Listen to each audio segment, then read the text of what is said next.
يعاد عليكم صحة وعافية يا رب. اليوم حابة أعمل رز بلبازيلا وحبيت أشارككم فيها.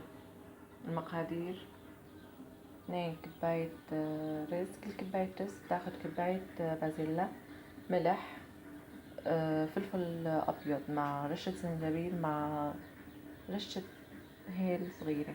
وهون عنا بهار أسود، فلفل أسود ومكعبين ماجي، وطبعا اللحمة حسب الرغبة.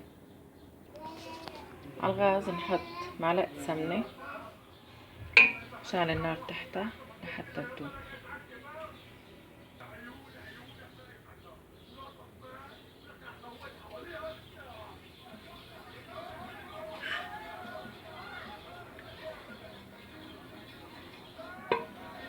طبعا الرز غسلناه بالمي الباردة وصفيناه منيح،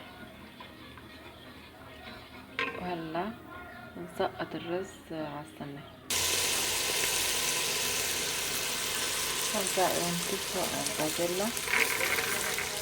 بسم الله الرحمن الرحيم. هاي كوباية ثانية، نشوف شوي.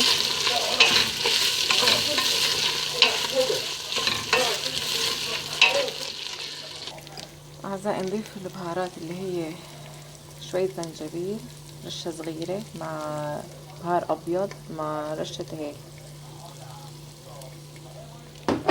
طبعا هاي بس النكهة،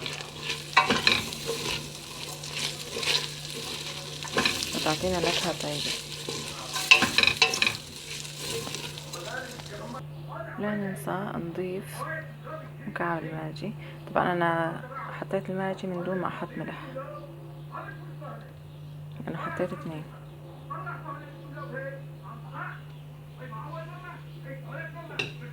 المي حطيناها شيء إنها تغمر الرز.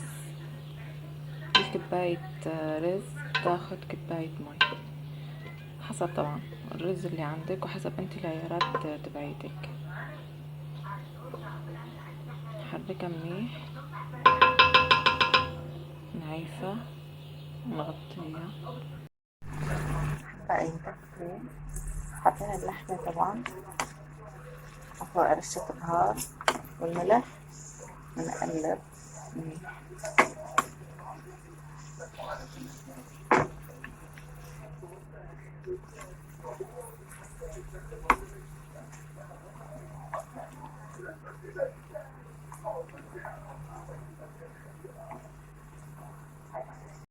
وهاي انتهت أكلتنا اليوم، وزينا فيها طبعا، وحتى سلطة خيار ولبن، وصحتين وهنا إن شاء الله، ورمضان كريم.